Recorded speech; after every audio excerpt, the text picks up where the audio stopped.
Welcome to prime time debate. Jubilee Hills ఉప ఎన్నికలో గెలిపేవారిది కాంగ్రెస్ సర్వేలో ఎవరికి ఆధిక్యత కనిపిస్తుంది?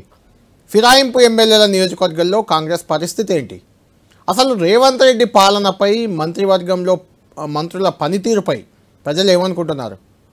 గత రెండేళ్ళు దగ్గరకు వస్తుంది. దాదాపు ఈ రెండేళ్ల కాలంలో కాంగ్రెస్ గ్రాఫ్ పెరుగుతూ వస్తుందా, తగ్గుతూ వస్తుందా? బీఆర్ఎస్ బీజేపీలో ఎవరికి ఎడ్జ్ కనిపిస్తుంది? ఇవన్నీ ఖచ్చితంగా తెలంగాణ ప్రజల్లో లేదంటే అందరిలో కూడా తెలుసుకోవాలని ఒక ఆసక్తి, ఒక కుతూహలం ఉంటుంది. అలాంటి కుతూహలం దాదాపు సర్వేల్లో బయటకు వస్తుంది. ఇన్ జనరల్గా ఆ సర్వేలు కొంత కులమానంగా ఉంటాయి. ప్రభుత్వ పనితీరు కానీ, విపక్షాల తీరు కానీ, ఎన్నికల్లో ఏది విజయం సాధించబోతుంది, ఇలాంటి అంశాల్లో కొన్నిసార్లు సర్వేలు తప్పినా, కొన్నిసార్లు నిజమైనా కొంత ఫీడ్బ్యాక్ అనేది రావడానికి అవకాశం ఉంటుంది. దాన్ని కొంత మనం తెలుసుకొని దాన్ని మార్చుకొనడానికి స్కోప్ ఉంటుంది పార్టీలకు కానీ, నాయకులకు కానీ, ఎవరికైనా. అలాంటి సర్వేలు చేసే సెఫాలజిస్ట్ నాతో పాటు ఉన్నారు. సైదుల్ గారు. Good evening. సైదుల్ గారు, గత ఎన్నికల ముందు నుంచి కూడా, అంటే ముందు సైదుల్ గారి గురించి నేను మీకు పరిచయం చేస్తాను, తర్వాత వారితో మాట్లాడదాం. గత ఎన్నికల ముందు నుండి కూడా రేవంత్ రెడ్డి పీసీసీ అధ్యక్షుడిగా ఉన్నప్పుడు రేవంత్ రెడ్డితో అటాచ్ అయ్యి అప్పుడు సర్వేలు చేశారు. ఇప్పుడు సీఎం రేవంత్ రెడ్డితో అటాచ్ అయ్యి సర్వేలు చేస్తూ ఉన్నారు. ఆయన జూబ్లీహిల్స్ పై కూడా ఒక సర్వే చేశారు. అది డివిజన్ల వారీగా. ఆ డివిజన్లో వాతావరణం ఎలా ఉంది? డివిజన్లో రెండు ఉంటాయి. మొత్తానికి జూబ్లీహిల్స్ నియోజకవర్గం అంటేనే రెండు సెగ్మెంట్లుగా చెప్పుకోవచ్చు. ఒకటి అల్ట్రా పాష్ సెగ్మెంట్ ఉంటారు ఓటర్స్, వాళ్ళు ఓటింగ్కి కూడా చాలా తక్కువ వస్తుంటారు. రెండవది బస్తీలు చాలా కీలకం. ఆ బస్తీల్లో ఎవరికి మెజారిటీ ఉంటే వాళ్ళు గెలిచే అవకాశాలు చాలా ఎక్కువగా ఉంటాయి. జూబ్లీహిల్స్లో, ఫిలిం నగర్ ఈ ప్రాంతాల్లో కూడా. అక్కడ బస్తీలో ఎలా ఉంది వాతావరణం, లేదంటే అర్బన్ కొంచెం పాష్ ఏరియాలో ఎలా ఉంది, ఇది క్లియర్గా సర్వే చేశారు సెగ్మెంట్ల వారీగా. ఆ సర్వే రిపోర్ట్ కూడా నా చేతిలో ఇప్పుడు ఉంది. కాసేపట్లో జూబ్లీహిల్స్ సర్వే ఏం చెప్తుంది? జూబ్లీహిల్స్లో కాంగ్రెస్ పార్టీ కోసం చేసిన సర్వే ఇది. రొటీన్ సర్వే కూడా కాదు, కాంగ్రెస్ పార్టీ కోసం కాంగ్రెస్ చేయించుకున్న సర్వే ఇప్పుడు నా చేతిలో ఉంది. ఈ సర్వేలో ఏం చెప్తుంది, ఏం జరుగుతుంది, అంకెలతో సహా మీకు వివరించేందుకు సైదుల్ గారు నాతో ఉన్నారు. కాసేపట్లో దాని గురించి మాట్లాడదాం. దానికంటే ముందు సైదుల్ గారు, ఇప్పుడు సెఫాలజిస్ట్గా మారారు, సర్వేలు చేస్తున్నారు. ఎన్నికల ముందు నుంచి కూడా కాంగ్రెస్ పార్టీకి అటాచ్ అయ్యి ప్రధానంగా సర్వేలు చేస్తూ వస్తున్నారు. అంటే ఈ సర్వేలు మీరు చేసింది గతంలో ఎలాంటి సర్వేలు చేశారు, ఎలాంటి ఫలితాలు వచ్చాయి, అది ప్రజలకు తెలిస్తే ఇప్పుడు మన జూబ్లీహిల్స్ సర్వేపై వాళ్ళకి నమ్మకం కుదురుతుంది. రైట్. కళ్యాణ్ గారు, అంటే నేను మొదటి విషయం ఏంటంటే ముఖ్యమంత్రి గారిది చెప్తాను. ముఖ్యమంత్రి గారు పీసీసీ కాకముందు ఉత్తమ్ కుమార్ రెడ్డి గారు పీసీసీగా ఉన్నారు. అప్పుడు మీకు దుబ్బాక బై ఎలక్షన్ వచ్చింది, ఉప ఎన్నిక. దుబ్బాక ఉప ఎన్నిక వచ్చినప్పుడు అక్కడ కాంగ్రెస్ అభ్యర్థి చెరుకు శ్రీనివాసరెడ్డి. సో బీఆర్ఎస్ అభ్యర్థి అక్కడ ఫాదర్ చనిపోతే తర్వాత వేరే వాళ్ళు రామచంద్రరెడ్డి వాళ్ళ వైఫ్ రామలింగారెడ్డి వైఫ్కి ఇచ్చారు. దుబ్బాక ఎలక్షన్స్ టైంలో నేను ఉత్తమ్ కుమార్ రెడ్డి గారికి కొంచెం సర్వేలు చేయడము, తర్వాత ఇవన్నీ చూస్తుండడము బాగా చేస్తుంటే నేను ఈ విధంగా సర్వేలు చేస్తుంటే ముఖ్యమంత్రి గారికి రేవంత్ రెడ్డి గారికి మిరుదొడ్డి అనే ఒక మండలాన్ని అప్పచెప్పారు. అక్కడ అప్పుడు ఒక్కొక్క కీలక నాయకులకు ఒక మండలానికి అప్పచెప్పారు. విలేజ్ కూడా కీలక నాయకులు ఉన్నారు, మకం వేశారు. అప్పుడు గవర్నమెంట్ వాళ్ళది, బీఆర్ఎస్ వాళ్ళ. సో రేవంత్ రెడ్డి గారు నాకు దుబ్బాక నియోజకవర్గంలోని మిరుదొడ్డి మండలం సైదులో ఇదొకసారి చూడు, నువ్వు సర్వేలు బాగా చేస్తావు కదా, ఒకసారి నాకు ఈ మండలం అప్పచెప్పారు, ఈ మిరుదొడ్డి మండలం రిపోర్ట్ ఏంది నాకు ఇవ్వమని చెప్పాడు. సో నేను అది సర్వే చేశాను. అది సర్వే చేసిన తర్వాత పిన్ టు పిన్ కూడా నేను ముఖ్యమంత్రి గారికి వివరించడం జరిగింది. సో పీసీసీ పీసీసీ కాలేదు, అప్పుడు పీసీసీ లేదు, అంతే మల్కాజ్గిరి ఎంపీ, పీసీసీగా లేడు. సో నేను సర్వే ఎక్స్ప్లెయిన్ చేశాను ఏ విధంగా జరుగుతుంది. ఆయన మండలమే కాకుండా దుబ్బాకలో జరుగుతున్న రాజకీయ పరిణామం కూడా నేను ఆ రోజు ఎక్స్ప్లెనేషన్ చేయడం జరిగింది కూడా. అయితే ఎక్స్ప్లెనేషన్ చేసిన తర్వాత మళ్ళీ ఒకసారి గ్యాప్ తర్వాత ముఖ్యమంత్రి గారు, అది దుబ్బాక ఎలక్షన్ అయిపోయింది, గ్యాప్ వచ్చింది. మీ సర్వే మీరు చెప్పింది ఆల్మోస్ట్ కరెక్ట్ వచ్చిందా? లేదు, అదే చెప్తున్నాను మీకు, అది ఎప్పుడు చెప్పాడని నేను చెప్తున్నాను మీకు.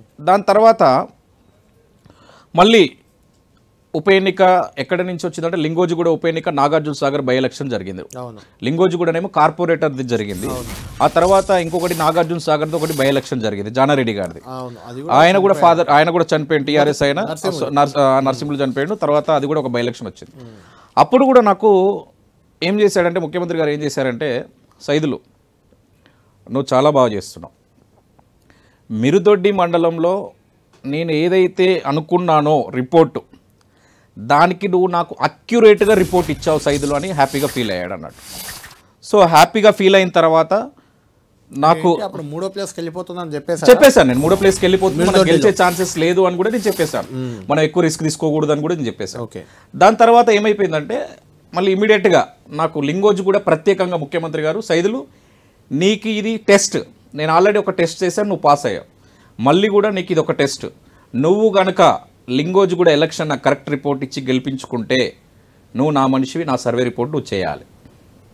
అప్పుడు నాకు చాలా నేను ఇంకా హార్డ్ వర్క్ చేయాలని చెప్పేసి లింగోజ్ కూడా బై ఎలక్షన్ టైంలో కళ్యాణ్ గారు నిజంగా చెప్తున్నా, ఒకానొక టైంలో దర్పల్లి రాజశేఖర్ రెడ్డిని విత్డ్రా చేసుకోమని చెప్పేసి బీజేపీ బీఆర్ఎస్ వాళ్ళు కూడా ఒప్పించే ప్రయత్నం చేశారు. చనిపోయాడు, అవును, ఆ సింపతి ఏదో ఉన్నట్టుంది, సింపతి ఏదో ఉంది, మనం ఏకగ్రీవంగా ఎన్నుకుందాం ప్రయత్నం జరిగింది. బీజేపీ వాళ్ళు కేటీఆర్ కూడా కలిశారు, అది కీలకంగా జరిగింది. సో అప్పుడు దర్పల్లి గారిని కూడా చాలా మంది ముఖ్యమంత్రి గారిని కలవడం, ఎలక్షన్ వద్దని చెప్పడం అలాంటివి చేశారు. కానీ ముఖ్యమంత్రి గారు విజన్ గా తీసుకొని అదే ఆ ఎలక్షనే ఇక తొలిమెట్టు, ఫస్ట్ స్టెప్ అనేది ఇక లింగోజ్ కూడా గెలుపు అక్కడ. నేను చెప్పాను, దర్పల్లి రాజశేఖర రెడ్డి గారు చెప్పాను, మీరు ఎవరి మాటలు వినాల్సిన అవసరం లేదు, మీరు 100% మీరు గెలుస్తున్నారు, బీజేపీ బీఆర్ఎస్ ఇద్దరు కలిసి వచ్చినా వాళ్ళు ఏకమైన మీరు 100% గెలుస్తున్నారు. సో 2 ఎలక్షన్స్ జరుగుతున్నాయి, అక్కడ జానారెడ్డి గారిది, ఇక్కడ మీది జరుగుతుంది. సో జానారెడ్డి గారు అక్కడ ఓడిపోవడం జరుగుతుంది, ఇక్కడ మీరు గెలవడం జరుగుతుంది, ఇది మనకు కీలకం అవుతుందని చెప్పేసి చెప్పాను. ముఖ్యమంత్రి గారు ఇంటికి పిలిచారు ఓ రోజు, చెప్పు సైదు గెలుస్తున్నాడా దర్పల్లి రాజశేఖర రెడ్డి గారు అంటే, లేదన్నా 100% గెలుస్తున్నాడని నేను అన్నాను. లేదు నీకు ఇది ఎలక్షన్ చెప్పు, గెలుస్తున్నాడంటే నేను వేరే ఒక లెక్క చూస్తాను, గెలవడం అంటే నేను వేరే తీసుకుంటాను, వేరే నిర్ణయం తీసుకుంటాను అన్నాడు ముఖ్యమంత్రి గారు. లేదన్నా 100% దర్పల్లి రాజశేఖర రెడ్డి గారు గెలుస్తున్నారు, ఆయన గెలిచిన తర్వాత నేను మీ దగ్గరికి వస్తా, లేకపోతే జీవితం వల్ల మిమ్మల్ని కలవనని చెప్పాను. సో ఆయన గెలిచాడు, నెక్స్ట్ డే పిలిచాడు, సైదులు చాలా హార్డ్ వర్క్ చేసావు, సైదులు విజన్ చాలా బాగుందని చెప్పేసి నాకు ఏదో ఆన్ రికార్డులో కూడా సన్మానం చేశాడు, చెప్పాడు, మాట్లాడారు కూడా, మీరు కూడా చూసారు. సో అదయిన తర్వాత ఆయన నెక్స్ట్ నేను పీసీసీగా కూడా నేను సర్వే చేశాను అన్న. పీసీసీకి కూడా సర్వే చేస్తే రేవంత్ రెడ్డి గారు బెటర్ అని చెప్పేసి చేశారు అప్పుడు పీసీసీగా ఎవరెవరి పేర్లతో, అంటే పేర్లు ఏం లేదు, జనరల్ గా బాగుంటుంది అనే ఆప్షన్ మీదనే చేసామన్నారు. అసలు ఆయనే ఆప్షన్, ఇక వేరే ఆప్షన్ లేకుండే అసలు వాస్తవానికి.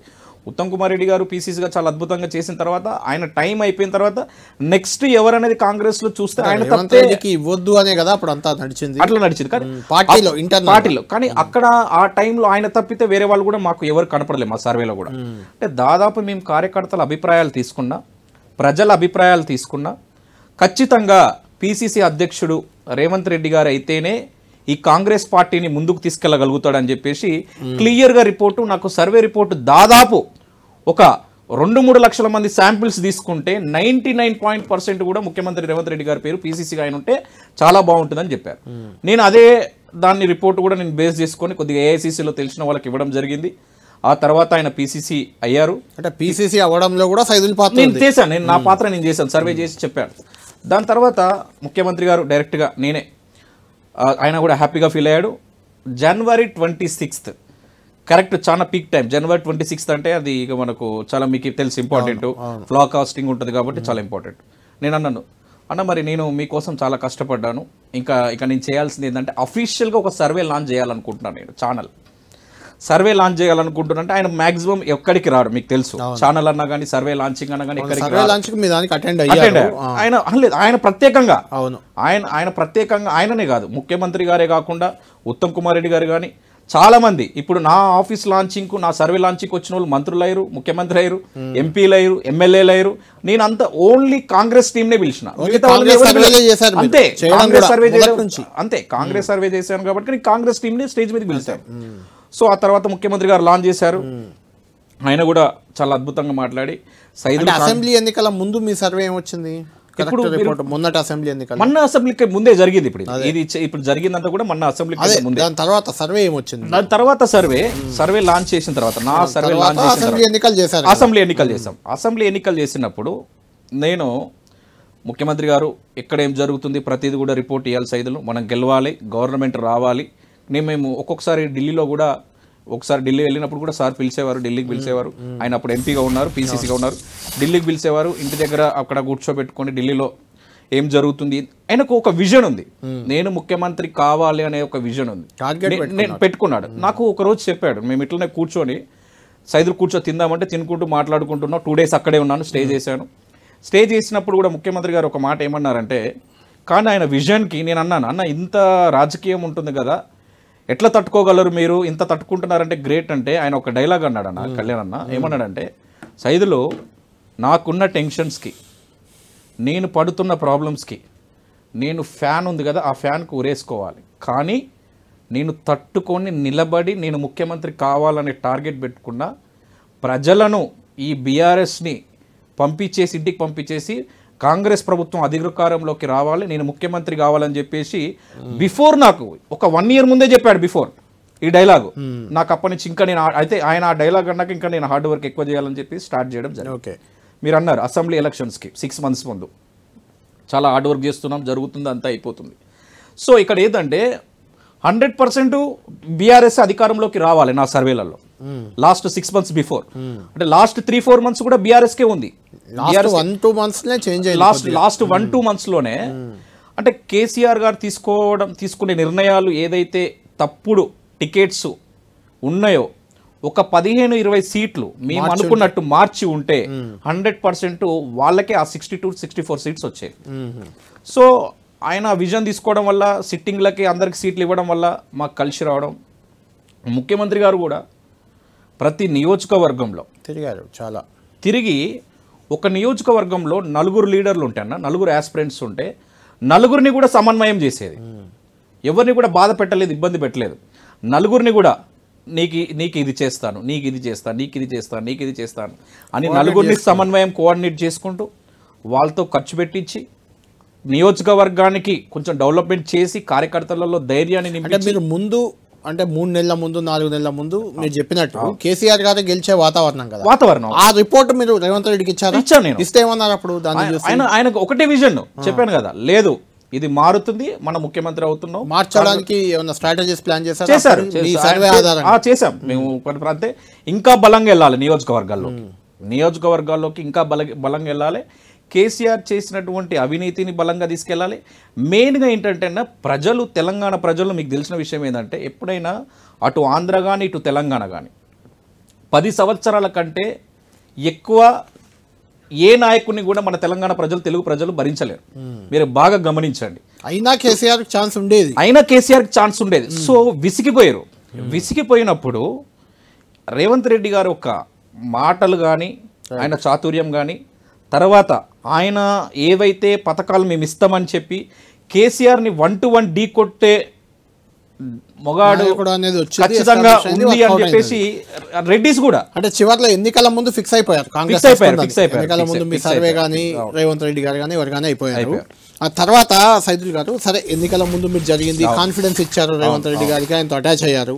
తర్వాత ఇప్పుడు దాదాపు 20 నెలలు 21 నెలలుగా ప్రభుత్వంలో పాలన జరుగుతుంది. ఈ పాలనపై ఏమైనా సర్వే, మంత్రుల తీరుపై సర్వే, లేదంటే ఎమ్మెల్యేల పనితీరుపై సర్వే ఇలాంటి ఏమైనా చేయమని మీకు అని చెప్పారా? 100% చేస్తూనే ఉన్నాం.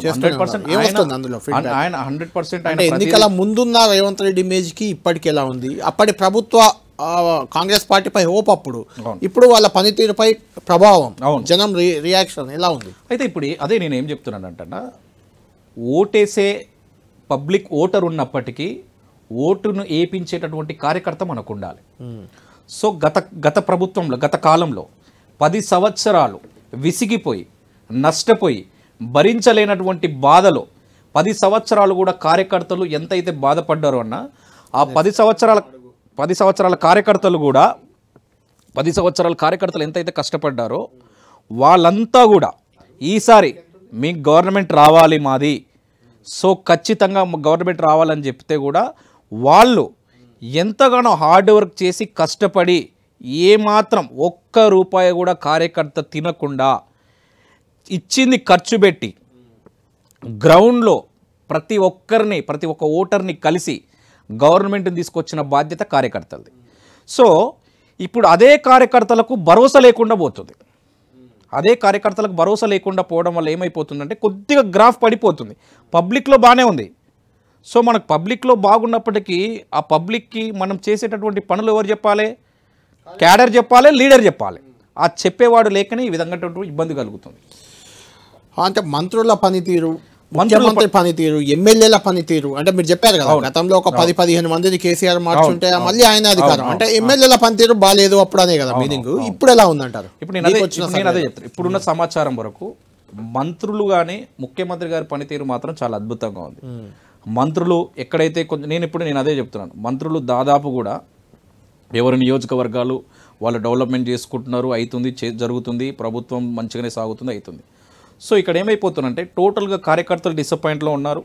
దాదాపు చాలా వరకు ఎమ్మెల్యేలు కూడా డిసప్పాయింట్లో ఉన్నారు. ఎందుకు? ఎమ్మెల్యేలు అంటే వాళ్ళకు ఆ పనులు కావట్లేదు, ఇచ్చిన హామీలు అమలు అవ్వట్లేదు, బిల్లులు రావట్లేదు అని గోల. అది చాలా ఫైనాన్షియల్ క్రైసిస్ లో ఉంది. ఇవన్నీ కొంచెం ఇబ్బందులు కనిపిస్తున్నాయి. 100%, 100కి 200% కనిపిస్తున్నాయి. అంటే మంత్రులు కూడా, నేను ఇప్పుడు మీకు చెప్తున్నాను కళ్యాణ్ అన్న, అవినీతి పెరిగిపోయిందని ఒక చర్చ కూడా కొంత ఉంది. అట్లాంటిది ఏమైనా వస్తుందని అంటే వాళ్ళు చేసిన అవినీతితో పోల్చుకుంటే వీళ్ళు చేసింది తక్కువే. అంటే ఒకటి సైదుల్ గారు, అంటే మనకు వస్తున్న ఫీడ్బ్యాక్ వాళ్ళది ఎక్కడో ఒక దగ్గర కేంద్రీకృతమై ఉండేది, వీళ్ళు మొత్తం గ్రౌండ్ లెవెల్ వరకు వెళ్ళిపోయింది అవినీతి అని ఒక చర్చ. లేదు, అట్లాంటిది ఏం లేదు, అవినీతి అనేది ఏం లేదు. మీరు అన్నట్టు ఉండొచ్చు, కొంతమంది మంత్రులు చేస్తుండొచ్చు, కొంతవరకు జరుగుతుండొచ్చు, కానీ వాళ్ళు చేసినటువంటి అవినీతికి జరుగుతుండొచ్చు, వాళ్ళ ప్రామాణికాల కోసం కొద్దిగా ఏదో తెలిసి తెలియకనా లేదా చేస్తుండొచ్చు అది. సో అది గ్రౌండ్ లెవెల్లో మీరు అన్నట్టు ఇంత జరిగితే గ్రౌండ్ లెవెల్లో భార్యనత పోతుంది అన్నట్టు, నిజంగానే జరుగుతుంది, కరప్షన్ జరుగుతుంది, అవినీతి జరుగుతుందని పోతుంది, కానీ ఇక్కడ జరగట్లేదు.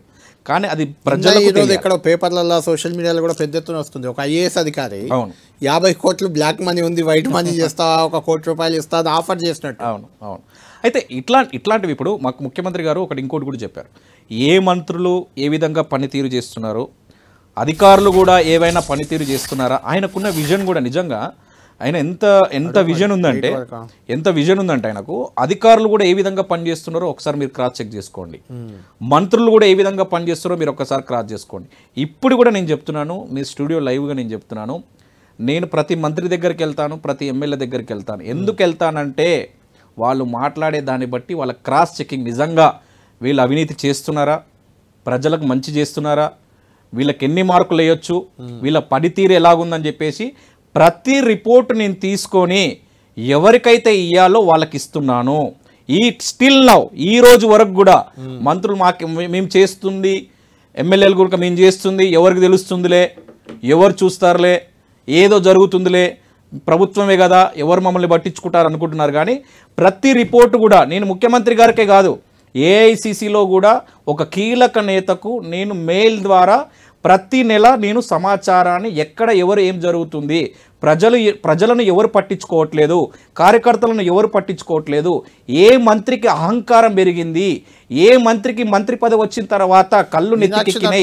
కూడా ఈ మధ్య ఒక కామెంట్ చేశారు, అహంకారం తగ్గించుకోండి, కళ్ళు దించి. అదే కదా, నేను అదే చెప్తున్నాను. నేను ప్రతిది కూడా నేను 100% దాంట్లో నో డౌట్ నేను చెప్పేస్తున్నాను. ఎందుకంటే ఓపెన్ గా, అంటే మీరు చెప్పిన ఫీడ్బ్యాక్ ఆధారంగానే అలాంటి కామెంట్ వచ్చింది అనుకోవచ్చా? నాకు తెలియదు, నేను అందుకనే చెప్తున్నాను. నేను ఆ కీలక నేత పేరు నేను బయట పెట్టాను. నేను ఎవరికి సమాచారం ఇస్తున్నాను, నేను ఎవరికి సమాచారం ఇస్తున్నాను, ఎవరికి చెప్తున్నానని నేను చెప్పాను. కానీ నేను ఇప్పుడు కూడా అదే చెప్తున్నాను, ఈ 10 సంవత్సరాల కాలం తర్వాత ఒక కాంగ్రెస్ ప్రభుత్వానికి ప్రజలు పట్టం కట్టారంటే దాంట్లో ముఖ్యమంత్రి రేవంత్ రెడ్డి గారి పాత్ర కీలక పాత్ర ఉంది. సో ఆ కీలక పాత్ర వచ్చిన తర్వాత, ముఖ్యమంత్రి అయిన తర్వాత ఆయన కూడా, ముఖ్యమంత్రి గారికి అదే చెప్తున్నాను, ముఖ్యమంత్రి గారికి ఒక విజన్ ఉంది. ముఖ్యమంత్రి గారికి విజన్ ఉన్నప్పుడు లీడర్నే కాదు, క్యాడర్ని కూడా పట్టించుకోవాలి, కార్యకర్తలకు భరోసా కల్పించాలి, కార్యకర్తలు ఏం చేస్తున్నారు, ఎక్కడ వాళ్ళ ప్రాబ్లమ్స్ ఏ విధంగా ఉన్నాయని చెప్పేసి కార్యకర్తలను పట్టించుకోవాలి. గతంలో కేసీఆర్ మీద కూడా అలాంటిదే ఉండేది, కార్యకర్తలు నాయకులను కలవరు పట్టించుకోవడం. అంటే ఇప్పుడు రేవంత్ రెడ్డి గారు కూడా అలానే డిటాచ్ అయ్యారు. నేను అదే అంటున్నాను. మీరు ఒక మాట మాట్లాడారు కళ్యాణ్ గారు, ఏదంటే ఏ ముఖ్యమంత్రి అయినప్పటికీ మేము మొదట్లో ముఖ్యమంత్రి గారు రేవంత్ రెడ్డి గారు ముఖ్యమంత్రి అయిన తర్వాత కేసీఆర్కి ముఖ్యమంత్రి గారికి పాలన క్వైట్ ఆపోజిట్. కేసీఆర్కి రేవంత్ రెడ్డికి చాలా తేడా ఉండేది. సో రాను ముఖ్యమంత్రి గారికి కానీ మంత్రుల మధ్య కానీ ఎందుకు ఈ పనితీరు మారుతుంది అంటే పబ్లిక్ని పట్టించుకోకుండా, లేకపోతే కార్యకర్తలను పట్టించుకోకుండా, అంటే మేమే ఉంటాము అధికారంలో, రానున్న 10 సంవత్సరాల్లో మేమేమి ఉంటామని చెప్పేసి ఓవర్ కాన్ఫిడెంట్ ఉంటే మాత్రం నెక్స్ట్ నష్టపోయేది మేమే. రైట్ సైదుల్ గారు, ఇంకొకటి ఇంట్రెస్టింగ్ ఫ్యాక్టర్ తెలంగాణలో జరుగుతున్న చర్చ, 10 మంది ఎమ్మెల్యేలు కాంగ్రెస్లో చేరారు బీఆర్ఎస్ నుంచి. వాళ్ళపై అనర్హత వేలాడుతుందని చర్చ, ఎంతమంది పైబడుతుంది ఏంటి అనేది ఒకటి. ఆ 10 నియోజకవర్గాల్లో మీరేమైనా ప్రత్యేకించి సర్వే చేశారా? వాతావరణం ఎలా ఉంది అక్కడ? ప్రత్యేకించి ఉప ఎన్నికలు వస్తాయి అక్కడ? వినండి కళ్యాణ్ గారు, ప్రత్యేకించి నేను ఇప్పుడు గారు చెప్పింది, ఎప్పుడైతే 10 మంది ఎమ్మెల్యేలు బీఆర్ఎస్ను వదిలి కాంగ్రెస్ పార్టీలో జాయిన్ అయ్యారో, సరే వాళ్ళ విజ్ఞతకే వదిలేస్తున్నా, జాయిన్ అయ్యారా కాలేదా అనేది నాకు తెలియదు, కానీ ఎవరైతే అయ్యారో 10 మంది మీద కూడా సర్వే చేస్తే చాలా గడ్డు పరిస్థితి ఉంది. మీకు ఈవెన్ మీకు ఒక చిన్న వీడియో కూడా పంపాను, మధుయాష్కి గారు చెప్పారు, మాకు సైదులు చెప్పాడు. ఈవెన్ ఆయన కూడా ఒప్పుకున్నాడు, ఏమని, నేను సైదులు చెప్తే వినలేదు, అనవసరంగా నేను పోటీ చేశాను, నాకు ముందే చెప్పాడు ఓడిపోతా అని చెప్పేసి, నేను మధుయాష్ లైవ్లో చెప్పాను. అట్లా లైవ్లో చాలా మంది చెప్పారు. సో నేనేమంటున్నా అంటే 10 మంది బై ఎలక్షన్ ఇప్పటికిప్పుడు జరిగితే వస్తే నేను చెప్తున్నా 1 or 2 సీట్స్ తప్ప ఒక్కటి కూడా గెలిచే అవకాశం లేదు. ఆ 1 or 2 సీట్స్ కూడా 50-50 ఫైట్, అది కూడా వ్యక్తి అభ్యర్థుల అంతే, అభ్యర్థుల మీద ఉంది తప్పితే వేరే మీద ఏం లేదు. ఎక్కడెక్కడ 1 or 2 కాంగ్రెస్ పార్టీని చూసి వాళ్ళకు ఓట్లు వేయదలుచుకోలేదు, వాళ్ళు కాంగ్రెస్ వాళ్ళుగా ఫీల్ కావట్లేదు. సో ఇంకొకటి ఏంటంటే వాళ్ళు ఆ 10 మంది ఇప్పుడు మా కాంగ్రెస్ లో చేరంట. ఇప్పుడు మా దగ్గర చేరినప్పుడు మా కార్యకర్తల బలం ఉండాలి, వాళ్ళకు మా లీడర్ బలం ఉండాలి, మా పబ్లిక్ బలం ఉండాలి, మా ఓటర్ల బలం ఉండాలి. అలాంటి బలాలు కూడా నాకు ఎక్కడ కూడా కనిపిస్తలేదు. అక్కడి నుంచి బీఆర్ఎస్ నుంచి కాంగ్రెస్ లకు వచ్చిరని వాళ్ళు కక్ష పెట్టుకున్నారు, వాళ్ళు ఇక్కడికి వచ్చిరని చెప్పేసి మమ్మల్ని ఎక్కడెట్లేదు, వీళ్ళు కక్ష పెట్టుకుంటారు. 2 కక్షల మధ్య ఉంటారు చెప్పండి. మీరు అన్నారు కదా 1 or 2 ఛాన్సెస్ అని, ఆ 2 నియోజకవర్గాలు నేను ఇప్పుడు అదే చెప్తున్నా. 1 or 2 ఛాన్సెస్ కూడా ఏంటి? నేను ఫర్ ఎగ్జాంపుల్ గద్వాల్ ఉంది, బండ్ల కృష్ణమోహన్ రెడ్డి గారు ఉన్నారు. సో బండ్ల కృష్ణమోహన్ రెడ్డి గారి మీద సర్వే చేస్తే ఒక టైంలో గెలుస్తానని, ఒక టైంలో గెలవలేదు. ఇంకొక కాన్స్టిట్యున్సీ, దాని తర్వాత అంటే మీకు ఒక్కొక్క కాన్స్టిట్యున్సీ కూడా చెప్తున్నా. దాని తర్వాత సంజయ్ ఉన్నారు జగిత్యాల, అక్కడ కూడా అంటే జీవన్ రెడ్డి గారు ఇప్పుడు క్లియర్ గా రెబల్ గా జీవన్ రెడ్డి గారు గనక అక్కడ క్లియర్ కట్ గా మాక్సిమం అంటే ఇక్కడ 2 సీట్లు గెలవాలి అంటే గద్వాల్ అందరు సపోర్ట్ చేయాలి, ఇక్కడ సపోర్ట్ గెలుస్తాయి, అయిపోయింది. Okay, clear. అది ఉప ఎన్నికలు వస్తాయా? వస్తే ఎన్ని సీట్లలో వచ్చే అవకాశం ఉంది అంటే మీ అంచనా? కానీ ముఖ్యమంత్రి గారితో మీరు మాట్లాడుతుంటారు కాబట్టి నాకు తెలిసి కళ్యాణ్ గారు, నేనైతే అనుకుంటుంది ఏంటంటే, సరే 10 మందిలో అఫీషియల్ గా జాయిన్ అయినట్టు కనపడుతుంది పబ్లిక్ కూడా, నాగేందర్ కడియం శ్రీహరి, ఎందుకంటే ఈయన ఎంపీగా పోటీ చేశాడు, ఆయన ఎంపీ ఎలక్షన్ లో పాల్గొన్నారు, కూతురే పోటీ చేశారు. సో వీళ్ళిద్దరు కూడా గెలిచే ఛాన్సెస్ లేవు. ఆ 2 ఉప ఎన్నికలు వచ్చేస్తే రైట్. ఇక మన అసలు పాయింట్కి వద్దాం. జూబ్లీహిల్స్ హాట్ టాపిక్ ఇది, ఎందుకంటే ఉప ఎన్నిక నగరం నడిబొడ్డున ఉంది. ఇది మాకు హాట్ కేక్ అన్న, ఇది ఖచ్చితంగా కాంగ్రెస్ పార్టీకి అక్కడ ఉన్న నాయకులకు అందరికీ ఇది మేము గెలిస్తే బతుకుతాం, లేదంటే మేము మళ్ళీ గ్రాఫ్ పడిపోవాల్సి వస్తుంది. మీరు ఎట్లయితే లింగోజిగూడలో గెలిచి ఆ గ్రాఫ్ పెంచుకుంటూ వచ్చారు, ఈడ గెలిస్తే గ్రాఫ్ పెరుగుతుంది, లేదంటే తగ్గుతుంది. బీఆర్ఎస్ గెలిస్తే వాళ్ళది పెరిగే ఛాన్స్. ఇక్కడ రిపోర్ట్ మీరు ఇచ్చిన రిపోర్ట్ నా దగ్గర ఉంది, నా చేతిలో ఉంది. 1 by 1 చూద్దాం. ఇక్కడ డివిజన్ వారీగా మీరు ఇచ్చారు. మీరు ఇప్పటిదాకా ఒకటి అన్నారు కళ్యాణ్ గారు, డివిజన్ మీరు అన్నారు చూసారా, జూబ్లీహిల్స్ లో డివిజన్ల కంటే బస్తీల ఇంపార్టెంట్. అందుకే బస్తీల వారీగా ఉంది, డివిజన్ వారీగా ఉంది. 1 by 1 స్లైడ్ చూద్దాం మనం ఒకసారి, చూసి దాని మీద చర్చిద్దాం. ఓకే, బోరబండ మనం చూస్తున్నాం డివిజన్ లో. ఇక్కడ చూస్తే మనకు బీఆర్ఎస్ కి ఎడ్జ్ కనిపిస్తుంది, క్లియర్ గా ఎడ్జ్ ఉంది. నెక్స్ట్ బస్తీ, ఇక్కడ బస్తీలో బోరబండే బస్తీలో మనకు కనిపిస్తుంది. ఇక్కడ కూడా బీఆర్ఎస్కి క్లియర్ ఎడ్జ్ కనిపిస్తుంది, 5% ఆల్మోస్ట్. నెక్స్ట్ రేమత్ నగర్లో కూడా కాంగ్రెస్ పార్టీ కొంత ఎడ్జ్ కనిపిస్తుంది. రేమత్ నగర్లో డివిజన్ అంటే మీకు తెలుసు మన సిఎన్ రెడ్డి కార్పొరేటర్ ఉన్నారు. సిఎన్ రెడ్డి కొంచెం డివిజన్ వరకు. బస్తీలో చూద్దాం, అక్కడే రేమత్ నగర్ బస్తీలో కూడా బీఆర్ఎస్, మళ్ళీ రేమత్ నగర్ బస్తీలో బీఆర్ఎస్ కనిపిస్తుంది ఎడ్జ్ లైట్గా. నెక్స్ట్ ఎర్రగడ్డ డివిజన్లో మనకి ఇక్కడ కూడా కాంగ్రెస్ కొంత ఎడ్జ్ కనిపిస్తుంది, పోటాపోటీగా ఉంది. బీఆర్ఎస్ కాంగ్రెస్ ఎడ్జ్ ఉంది. ఇక్కడ ఎంఐఎం మైనార్టీ ఓట్లు ఎక్కువ ఉంటాయి కాబట్టి ఖచ్చితంగా ఎంఐఎం కొంత ఎడ్జ్ కనిపిస్తుంది ఇక్కడ. నెక్స్ట్ బస్తీ ఎర్రగడ్డ బస్తీలో మళ్ళీ బీఆర్ఎస్, అంటే డివిజన్లలో కాంగ్రెస్ కనిపిస్తుంది, బస్తీలో బీఆర్ఎస్ అంటే ఆటోమేటిక్ గా అక్కడ. అవును. నెక్స్ట్ అంటే బస్తీలలో మీరు ఒకటి గమనించాలి కళ్యాణ్ అన్న గారు, బస్తీలలో ఎందుకు వస్తుంది చెప్పనా, ఇక్కడ కొన్ని ఎఫెక్ట్స్ ఉన్నాయి, మీరు అయినా మాట్లాడతాం. Next Srinagar colony, SR Nagar, ఇది కొంత పాష్ లొకాలిటీ. ఇది ఇక్కడ మనకు బీఆర్ఎస్ క్లియర్ ఎడ్జ్ ఉంది. శ్రీనగర్ కాలనీలో క్లియర్, దాదాపు ఆల్మోస్ట్ 9%. నెక్స్ట్ బస్తీలో చూద్దాం, ఇక్కడే సోమాజిగూడ, శ్రీనగర్ కాలనీ ఇదంతా ఇక్కడ కూడా బీఆర్ఎస్ క్లియర్ ఎడ్జ్ ఉంది. నెక్స్ట్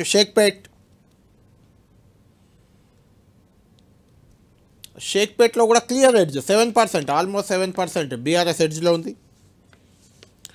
నెక్స్ట్ షేక్పేట బస్తీలో కూడా క్లియర్ ఎడ్జ్ 7% ఎడ్జ్ బీఆర్ఎస్కే ఉంది. ఇక్కడ కూడా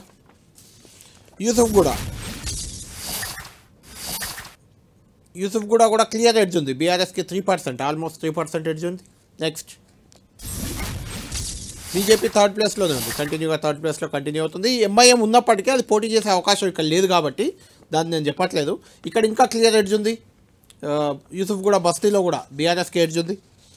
నెక్స్ట్ యూసుఫ్గూడ డివిజన్ వెంగళరావు నగర్ డివిజన్లో క్లియర్ ఎడ్జ్ బీఆర్ఎస్కే ఉంది. ఇక్కడ కూడా వెంగళరావు నగర్ బస్తీకి వెళ్దాం. ఇప్పుడు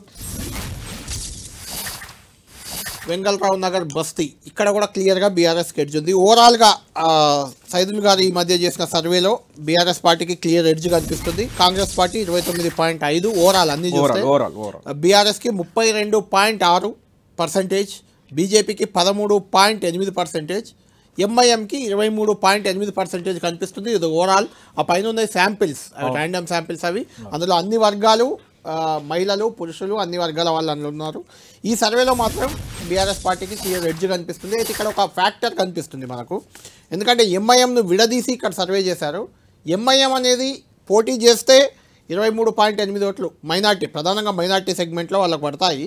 పోటీ చేయనప్పుడు అది ఖచ్చితంగా చీలిపోతాయి అవి. దాన్ని 23% కాంగ్రెస్కు మద్దతు ఇచ్చినా కాంగ్రెస్కు పడుతుందని మనం చెప్పలేం, బీఆర్ఎస్కు మద్దతు ఇచ్చినా బీఆర్ఎస్కు పడుతుందని చెప్పలేం, అవి చీలిపోయే అవకాశం ఉంటుంది. మాట్లాడదాం. ఏంటి మీకు సర్వే చూస్తే క్లియర్గా బీఆర్ఎస్ పార్టీకి ఎడ్జ్ కనిపిస్తుంది అక్కడ. అంటే ఎమ్మెల్యే చనిపోవడం కావచ్చు, లేకుంటే సానుభూతి కావచ్చు, లేదంటే కొంత కాంగ్రెస్ పార్టీకి వ్యతిరేకత కావచ్చు, లేదంటే గ్రేటర్లో గతంలో ఎప్పుడు మొన్న సికింద్రాబాద్ కంటోన్మెంట్ బై ఎలక్షన్లో గెలిచారు, కానీ గ్రేటర్లో కాంగ్రెస్ గెలవలేదు అసలు 1% కూడా. ఇబ్రహీంపట్నం ఒకటి బార్డర్లో గెలిచారు, మొన్న కంటోన్మెంట్ ఉప ఎన్నిక. ఇక్కడ చూస్తే అంటే జూబ్లీ హిల్స్ చూస్తే మాత్రం ఇప్పుడు బీఆర్ఎస్ గెలిచే అవకాశం కనిపిస్తుంది మీ సర్వే. ఇప్పుడు మీరు ఒక మాట అన్నారు, ఎంఐఎం గనక కాంగ్రెస్ పార్టీకి సపోర్ట్ చేస్తే, కాంగ్రెస్ పార్టీకి ఎంఐఎం సపోర్ట్ చేస్తుందనే నేను అంటున్నాను. చేసినా అవి యాడ్ కావంటున్నాను, మీరు అదే అంటున్నారు. సో నేను కూడా అదే ఏమంటున్నాను, సర్వేలు మైనార్టీస్ అనేవాళ్ళు, మీరు ఇప్పుడు చెప్తున్నారు కాంగ్రెస్ ప్రభుత్వం రావడానికి వన్ ఆఫ్ ది రీజన్ ఖచ్చితంగా మైనార్టీస్. సో కాంగ్రెస్ ప్రభుత్వం వచ్చిన తర్వాత మైనార్టీస్ అంత లేరు, కాంగ్రెస్ పార్టీ వైపు లేరు, అవుట్ రేట్ గా లేరు. సో 50-50 ఛాన్సెస్ కావచ్చు, 50-50 ఛాన్సెస్ కావచ్చు. అవసరమైతే బీఆర్ఎస్ కే కొంచెం 5 to 10% ఎక్కువ ఇస్తుంది, ఆటోమేటిక్ ఎక్కువ ఇస్తే బీఆర్ఎస్ గెలుస్తుంది చెప్తున్నారు. రైట్, బీఆర్ఎస్ గెలుస్తుందని చెప్పట్లేదు. సో నేను అనేది ఏంటంటే, ఇది ఇప్పుడు రీసెంట్గా చేసిన రీసెంట్ సర్వే. ఇప్పుడు మేము జూబ్లీహిల్స్ని పబ్లిక్లోకి వెళ్ళి మేము ఇచ్చినటువంటి పథకాలైనటువంటి ఏదైతే మేము పథకాలు ఇస్తున్నామో, మేమేమైతే డెవలప్మెంట్స్ చేద్దాం అనుకుంటున్నామో అవన్నీ కూడా విజనరీగా ముందుకెళ్ళి పబ్లిక్లో 1-to-1 కలిసి బస్తీలలో కానీ, డివిజన్ల వారిగా కానీ, మహిళల్ని కానీ, విద్యార్థుల్ని కానీ, హైడ్రాకి సంబంధించిన వాళ్ళ కానీ, బాధితుల్ని కానీ, వీళ్ళ మెయిన్ ఏంటంటే హైడ్రా బాధితుల్ని కలిసి వాళ్ళకు ఒక భరోసా కల్పిస్తే అవకాశం ఉంటుంది. ఒక 3 to 4% మళ్ళీ మనం ఇక్కడికి లాక్కునే అవకాశం ఉంటుంది. సైదుల్ గారు ఇంకొకటి, ఇక్కడ ఒకవేళ ఇది మీరు పార్టీల వారీగా చేశారు సర్వే, జరిగిపోయింది. అభ్యర్థులు ఇంకా మీరు ఎవరిని అభ్యర్థులు చేయలేదు. కాంగ్రెస్ లో అభ్యర్థి ఎవరైతే బెటర్ ఆప్షన్ అని అలాంటిది మీరు కాంగ్రెస్ కదా, నేను చేశాను కాంగ్రెస్ కోసమే చేశాను. నేనేమంటున్నా అంటే, ఇప్పుడు మీరు సర్వే ఇచ్చాను అంటే నేను ఎందుకు అడిగా ఈ పాయింట్ అంటే, మనకు నవీన్ యాదవ్, ఆయనకు పోటీగా అంజన్ కుమార్ యాదవ్, నాకే ఇవన్నీ ఇప్పుడు ఇద్దరు యాదవ్ ఇద్దరు కాదు ఇంకా చెప్తున్నాను ఇద్దరు యాదవ్లు పోటాపోటీగా కనిపిస్తున్నారు. అజారుద్దీన్ అనుకున్నారు మైనార్టీ ఓట్లు ఎక్కువ ఉంటాయి కాబట్టి 1,00,000కు పైగా ఉన్నాయి ఓట్లు, ఆయన తప్పించారు. ఇప్పుడు నెక్స్ట్ రామ్మోహన్ మేయర్, మాజీ మేయర్, ఆయన తెరపైకి వచ్చారు. ఇట్లా అభ్యర్థులను బట్టి ఈ సర్వే ఏమన్నా మారే అవకాశం ఉందా? ఒకటి ఇక్కడ చూస్తే మైనార్టీలు 1,00,000 పైన ఉన్నారు, నా దగ్గర డాటా ఉంది, కులాలు 1,30,000 ఉన్నారు. మనం యాదవ ఇక్కడ ఎక్కువ ఉంటుంది ఈ కాన్స్టిట్యున్సీలో అని అందరూ అనుకున్నారు, కానీ యాదవ వాస్తవానికి 15,000 లోపే. అదే కదా, మున్నూరు కాపు ఎక్కువ ఉంది ఇక్కడ. మున్నూరు కాపు ఆంధ్ర తెలంగాణ రెండు కలిపి 35,000 దాదాపుగా. కాబట్టి ఆ క్యాస్ట్ ఈక్వేషన్స్ ఏమైనా ప్రభావం చూపిస్తాయి. కమ్మ కూడా ఎక్కువనే ఉంది, 17,000, రెడ్డి 13,000, మాదిగా 14, మాలా 12. ఈ రకంగా యాదవ తక్కువనే ఉంది కంపారిటివ్లీ. మైనార్టీస్ ఓట్లు పక్కన పెడితే మిగతా ఓట్లన్నీ కూడా మిక్స్డ్ ఓట్లు. అవును, ప్రతి కులాల వారు అక్కడ అందరు ఉన్నారు. సో ఇంకొక విషయం మీరు ఇక్కడ ఒక నోట్ చేసుకోండి. ఒకవేళ బీజేపీ నుంచి గనక, సరే నేను నేమ్ జనరల్గా చెప్తున్నాను, బండారు దత్తాత్రేయ కూతురు కూడా అడుగుతుందని నాకు ఇంటర్నల్ సర్వే రిపోర్ట్ మా టీం చర్చ జరిగింది. సో ఒకవేళ ఆమె కూడా బీసీ కదా, అవును, సో ఒకవేళ ఆమె గనక క్యాండిడేట్ అయితే కాంగ్రెస్ ఇంకా మా ఓట్లు చీలే అవకాశం, బీసీ అభ్యర్థి మీకు వచ్చే అవకాశం ఉంది. సో ఓట్లు చీలే అవకాశం ఉంటుంది. అవును. సో నేను ఫైనల్ గా నేను ఏం చెప్తున్నా అంటే కళ్యాణ్, అంటే బీజేపీ నుంచి రెడ్డి అయితే మీకు అడ్వాంటేజ్ సరే, అడ్వాంటేజ్ కాదు, మెయిన్ ఏంటంటే కాంగ్రెస్ పార్టీ బీఆర్ఎస్ పార్టీ వ్యక్తిగతంగా ముఖ్యమంత్రి గారికి రేవంత్ రెడ్డి గారికి ఇప్పటికి కూడా చాలా మంచి పేరు ఉంది, అంతా ఓకే. ఎందుకంటే పబ్లిక్ కూడా ఇంకా కూడా కాంగ్రెస్ని జీర్ణం చేసుకోలేకపోతున్నారు. సో నేను అనేది ఏంటంటే, మీరు ఇప్పటిదాకా క్యాండిడేట్ అన్నారు, ఒకవేళ క్యాండిడేట్ కనుక మారితే, పర్ఫెక్ట్ క్యాండిడేట్ అయితే, మేము క్యాండిడేట్స్ మీద కూడా సర్వే చేసినా, నేను క్యాండిడేట్ని రివీల్ చేయాలి. నేను క్యాండిడేట్ రివీల్ చేస్తే మళ్ళీ నేను ప్రాబ్లం అవుతుంది. సో క్యాండిడేట్ రివీల్ చేయకుండా చెప్తున్నాను, పర్ఫెక్ట్ క్యాండిడేట్ అయితే 100% ఎక్కువ వేరియేషన్ లేదు. ఇప్పుడు ఏదైతే 3% బీఆర్ఎస్ ఎడ్జ్ ఉందో, ఏదైతే 3% బీఆర్ఎస్ ఎడ్జ్ ఉందో, ఆ 3% మాకు వచ్చే అవకాశం ఉంది. మారుస్తే జస్ట్ 10 to 15,000. ఓకే, పెద్ద మార్జిన్ ఏం లేదు. రైట్, చూద్దాం. థ్యాంక్ యూ సైదుల్ గారు. మొత్తానికి కాంగ్రెస్ పార్టీ చేసిన సర్వే, ఈ కాంగ్రెస్ సర్వేలోనే బీఆర్ఎస్కి ఎడ్జ్ కనిపిస్తుంది. అది రేవంత్ రెడ్డి గారికి అత్యంత సన్నిహితుడు సైదుల్ గారు. కాబట్టి ఈ సర్వేని, ఈ సెఫాలజిస్ట్ సైదుల్ గారిని ఈరోజు మనం తీసుకున్నాం. ఎందుకంటే కాంగ్రెస్ సర్వేలో కాంగ్రెస్కి ఎడ్జ్, బీఆర్ఎస్ సర్వేలో బీఆర్ఎస్కి ఎడ్జ్, లేకుంటే ఎంఐఎం సర్వే ఎంఐఎంకి ఎడ్జ్, ఇలా వస్తూ ఉంటాయి ఇన్ జనరల్. నేను కానీ ముఖ్యమంత్రి గారి కోసం ఆయనకి ఏదైనా నిజాలు అదే చెప్తున్నాను, ఆయనకు జెన్యూన్ చెప్పడం చాలా ఇష్టం. ఆయన నిజాలు చెప్తే, మన మీరు విన్నారో లేదో, మన ఇదొక ప్రెస్ మామూలుగా చర్చలు చిట్చాట్లో కార్పొరేషన్ చైర్మన్లు అక్కడ పనిచేస్తుంటే, ఏ కార్పొరేషన్ చైర్మన్ పనిచేయట్లేదో, ఎవరు పనిచేస్తున్నారో ఆయన దగ్గర రిపోర్ట్ ఉంది. కాబట్టి ఆయన ఇప్పటికి కూడా ఆయన అందుకనే అంటుంటాడు, ఏదైనా మీరు చాలా మంది అంటుంటారు పబ్లిక్ మీటింగ్స్ లలో ఏది పడితే అది మాట్లాడుతుంటాడు, కానీ అదే ఫీడ్బ్యాక్ బట్టే మాట్లాడతారు. అంతే, అది కూడా నిజమే. రైట్ సైదుల్ గారు, చూద్దాం జూబ్లీహిల్స్ లో సైదుల్ గారు సర్వే ఏం జరగబోతుంది. ఈ సర్వేని చూసి కాంగ్రెస్ ఎవరైతే చర్చలో ఉన్నారో అభ్యర్థులు, వాళ్ళపైన జరిగిన సర్వేగానే నేను చూడాలి. కొత్త అభ్యర్థి ఎవరైనా తెరపైకి వస్తారా?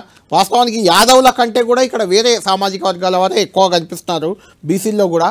కాబట్టి మున్నూరు కాపు సామాజిక వర్గం ప్రధానంగా కనిపిస్తుంది. కాబట్టి ఏం జరగబోతుంది? నిజంగానే బీజేపీ నుంచి కూడా బీసీ అభ్యర్థి తెరపైకి వస్తే ఏం జరుగుతుంది చూద్దాం. ఇంకా కొద్ది రోజులు ఉంది జూబ్లీహిల్స్ ఎన్నికకి. ఆలోపు ఇంకా ఈ సర్వేలు మారచ్చు, అభ్యర్థులు అంతా వచ్చాక ప్రజల మైండ్ సెట్ మారచ్చు. ఏం జరగబోతుంది వేచి చూద్దాం. ఇది ప్రైమ్ టైం డిబేట్.